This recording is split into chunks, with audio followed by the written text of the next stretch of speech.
자, 그러면은 여러분 한번 생각해 봅시다.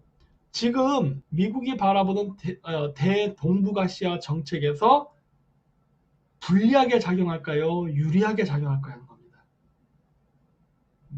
미국의 관점. 순수한 미국의 관점. 여러분 한번 생각해 보세요.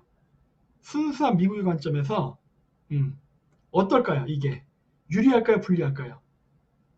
유리하다. 왜 유리할 거라 생각하십니까? 유리하다가 좀 많은데 왜 유리할 거라 생각하세요? 유리하다 생각되시는 분들은 한번 이유를 설명해 보십시오. 유리한 이유. 반중 정서가 퍼지니까 유리? 자, 제가 이 얘기를 해볼게요. 미국은 플랜 A, B, C, D 여러 가지가 있습니다. 지금 미국이 가장 원하는 것은 플랜 A, 가장 이상적인 전략은 뭐예요? 한미일 군사동맹이 플랜 A예요. 근데 그게 지금 안 되고 있죠? 그게 안 된다면은 한미, 그치? 한미, 그 다음 미일. 그러니까 미국이 한국하고 동맹을 맺고, 미국이 일본하고 동맹을 맺고, 한국하고 일본은 싸우니까 뭐 어쩔 수 없고, 한 상태에서 미국이 양 국가를 연결하는 중재자의 입장에서 하는 군사동맹 형태. 그러니까 한미, 미일의 군사동맹 형태가 플랜 B. 플랜 C. 한국 정부가 아니라면은 한국의 보수단체와 함께 같이 동조를 해서 한국 내에 반중 친미를 퍼뜨리는 전략. 이 또 하나 있겠죠. 플랜 C겠죠. 플랜 D 뭐예요? 결국 이도저도 안 될 때에는 한반도의 문제 해결을 무력으로도 할 수 있는 가능성의 여지를 열어놓는 거. 플랜 D겠죠. D. 네 번째 방법. 저는 점점 플랜 D로 가고 있다고 보고 있어요. 플랜 D. 무슨 얘기다? 정말 어떤 외교적인 방법, 한국의 시민단체, 어떤 수단을 해도 방법이 없다 할 때는 결국 뭐다? 주먹이죠, 주먹. 근데 미국이 어떤 그러한 극단적인 선택을 하려면, 즉 전쟁이라는 가설을 세우게 될 경우 가장 걸리는 게 뭔지 아십니까? 미국이 전쟁, 북폭을 하든 뭐를 하든 하여튼 미국이 전쟁을 하게 될 때 가장 문제가 생기는 게 뭐냐? 바로 미군 가족 문제입니다. 우리가 항상 민감하게 봤던 게 뭐예요? 미군 가족의 철수 안 해, 안 하네. 맨날 이 얘기했죠? 미군 가족들 어떻게 되는가? 미군 가족들이 있으면 안심해도 된다. 이런 얘기 많이 했죠? 근데 많이 퍼지잖아요? 미군 가족들 철수해도 됩니다. 그거 너무 당연한 거지. 그렇죠? 주둔 가족 철수해도 돼요. 미군 가족이 철수하게 되면 남는 건 누구다? 전투병력입니다. 네? 미국이 정말 최악의 상황에 쓸 수 있는 마지막 카드인 무력을 쓸 수 있는 상황이 여건이 형성돼요. 왜? 가족들 다 철수시켰으니까. 네? 그리고 또 한 가지 뭐다? 미군 가족이 철수하게 되면은 거기에 맞춰서 주식이 출렁거립니다. 우리나라에서. 여러 가지 일을 벌여 주식은 떨어질 대로 떨어지고 하기 때문에 뭐 지금 미군 가족 빠져나간다고 해서 뭐 주가가 흔들리기 이런 거 아무 의미 없는 일이에요. 이제는. 네? 경제적으로도. 결국 뭐다? 미국은 아쉬우면 떠나면 됩니다. 일본으로. 일본 가면 돼요. 사세보 미군기지, 오키나와 미군기지, 요코하마 미군기지 많잖아요. 미군기지. 가 있으면 돼요. 여기서 좌파들이 마구마구 똥탕 치고 하는 거 냅둬도 돼요. 나중에 힘들면은 한국 국민들이 빌겠지. 제발 국제사회요 우리를 돌보소서. 그때 슈퍼맨처럼 나타나도 된다니까. 아쉬울 게 없어요. 아쉬울 게. 분명히 빌 겁니다. 필리핀이 그랬죠? 필리핀이 미군 나가라고 난리치고 미군 나가고 나서 필리핀이 어제 꼬꾸라지가 제발 다시 돌아와 주세요. 이런 개지랄 떨었잖아요. 우리나라는 이런 일이 안 벌어질까? 응? 오히려 트럼프 대통령이 얘기했죠. 미군 철수시키겠다고. 그때 우리 우파 사람들이 생각했던 건 뭐예요? 미군은 절대 철수하지 않을 것이다. 왜? 아니 이렇게 지정학적으로 중요한 점을 어떻게 미국이 포기하고 나가? 라고 했고 미국 내부에서도 말이 많죠. 어떻게 주한미군을 철수시키냐? 말이 안 된다. 그런데 미국의 국회의원들, 상원 하원도 미군 좀 안전한적으로 철수해야겠어 하면 어떻게 된다?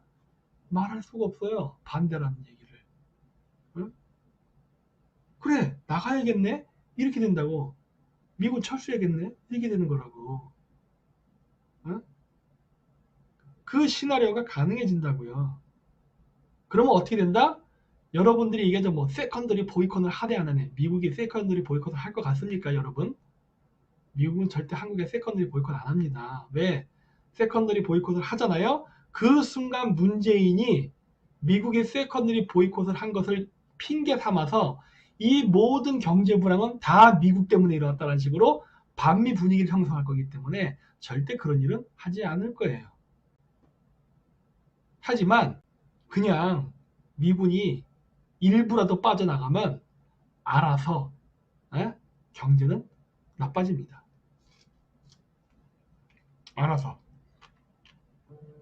알아서 나빠져요. 응? 제 말 틀릴 것 같으니까 이것도 하나의 시나리오 중에 하나예요. 하나의 시나리오 중에 예? 미군이 나가는 것 자체가 세컨들이 보이콧이니까 그냥 응? 무슨 말인지 이해 안 되십니까? 네, 딸기입니다. 뇌표실이 심하다고요? 뇌표절 쩔죠. 제가 공작을 하는 사람인데 온갖 가능성의 시나리오를 다 계산하죠. 여러분 확률 아죠? 확률 계산 문제거든. 제가 미래를 예측하는 방식은 확률 게임이에요. 확률 게임. 확률을 계산하는 거라고. 이러한 일이 벌어지면은 어떠한 일들이 벌어질까를 확률적으로 쫙 가능성을 다 쓰는 거야. 다 써놓고서 가장 우선순위가 높은 게 무엇인가, 가장 우선순위가 낮은 것인가를 쫙 정해. 그죠? 경우의 수예요, 이게. 지금 제가 하는 방식이 원래 선진국에서 전략을 수립하는 방식입니다. 요즘은 저처럼 무식하게 종이로 쓰면서 하는 전략은 안 하죠. 요즘은 AI, 컴퓨터를 이용해서 쫙 해버리지. 저는 지금도 컴퓨터를 손으로 키보드를 치면서 확률 계산을 하고 있죠. 계산기 두들기면서. 근데 미국 애들은 지금 컴퓨터로 하고 있죠. 그 차이예요. 하지만 그 생각하는 포맷, 그것 자체는 똑같습니다. 그래서 모든 전쟁에 대해서 시나리오를 짤 때는 항상 확률을 계산하는 거라고, 확률. 그러니까 여러분들은 이런 것들에 대해서 익숙하지 않기 때문에 이걸 뇌피셜이야. 당연히 뇌피셜이죠, 이거는. 뇌피셜이에요. 뇌피셜인데, 그러면서 패턴을 정리하는 거라고. 미국은 어떻게 대응할 것인가도 생각해봐야 되잖아요. 미국은 어떻게 대응할 것인가. 한 번대로 포기하느냐? 포기는 안 하죠. 포기는 안 해. 근데 포기를 안 한다고 미군이 그냥 주둔하고 있으면은 미국 국내 내에서도 지금 선거가 아직 남아있잖아요. 아직 대통령 선거 끝난 거 아니잖아. 근데 괜히 한반도를 지정학적으로 중요하다고 지킨다고 무리하게 미군을 주둔하다가 미군한테도 번지면 어떻게 돼요? 트럼프 선거에 영향받잖아. 그럼 어떻게 될까? 미국의 입장은 빼겠죠. 빼는 게 낫지 차라리. 원래 군대를 빼게 되면은 미국의 민주당들이 개지랄을 떨어야 정상인데, 너 왜 동맹국에서 미군을 빼? 너 트럼프 역시 너는 나쁜 놈이야. 넌 대외 정책을 할 줄 몰라. 이렇게 비난을 해야만 하는데 퍼져서 빼게 되면 민주당도 찍소리 못한다니까. 찍소리 못해요. 미군은 한반도 포기 안 한다니까요. 그건 제가 자신있게 얘기할 수 있어요. 하지만 미군 철수는 가능해요. 근데 이 미군 철수가 단순히 철수로 끝나는 게 아니라 뭐까지 한다? 미군이 나오는 순간 그거 자체가 세컨더리 보이콧에 준하는 효과를 주기 때문에 한국 경제가 나빠진다고. 즉 뭐다? 미국은 자국민을 보호한다는 명분도 챙기면서 한국의 경제에다가 귀싸대기를 날려버릴 수가 있다니까. 너희 새끼 말 안 들었지? 한번 죽어봐 하고. 일석이조예요. 근데 이 선택도 미국이 지금 쓸 수 있는 카드라니까. 쓸 수 있는 카드예요, 이게. 응?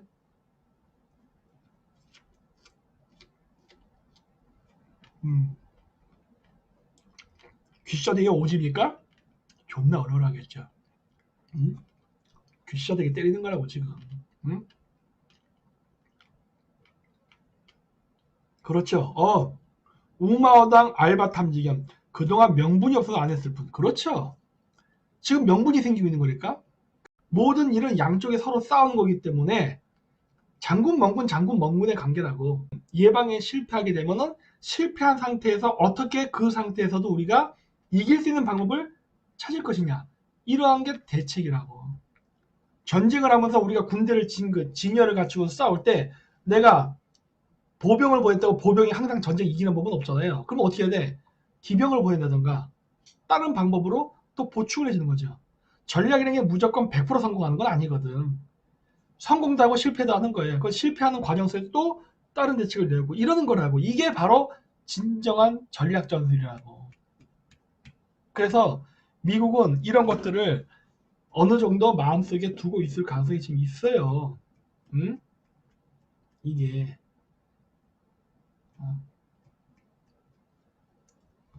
굉장히 어려운 상황입니다. 지금 한국은. 대구는 벌써 뺀다는 얘기 나왔다고요? 빼겠죠. 왜냐면 신천지 교회가 미군 기지 근처에 있다더구만. 신천지 교회가. 그러면은 미군 기지 코앞에서 지금 미군이 멀쩡히 거기 있겠어요?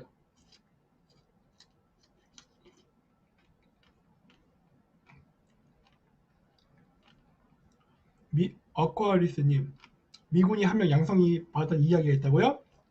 아이고, 트럼프가 미군 뺄 수 있는 명분을 받네. 그렇게 해석해야 됩니다. 트럼프가 미군을 철수시킬 수 있는 명분을 가져간다예요. 오히려 두려워해야 되니까 우리 입장에서는. 네. 미군이 100% 나갈지는 몰라요. 하지만 일부 철수시키는 것만으로도 우리는 세컨드리 보이콧 효과를 충분히 얻습니다. 네? 굉장히 조심해야 된다고. 그놈의 명분이요. 정치는 다 명분 싸움입니다. 남이 나라를 쳐들어가는데 침략자 이미지를 가져야 되겠습니까? 구원자 입장이 돼야지. 정치는 항상 명분이에요. 자영신님 100%안 나가요? 뭐든지 100%란 말은 하지 마십시오. 모릅니다. 모르는 거예요. 대구에 있는 미군 기지만이라도 철수시킬 수 있겠죠.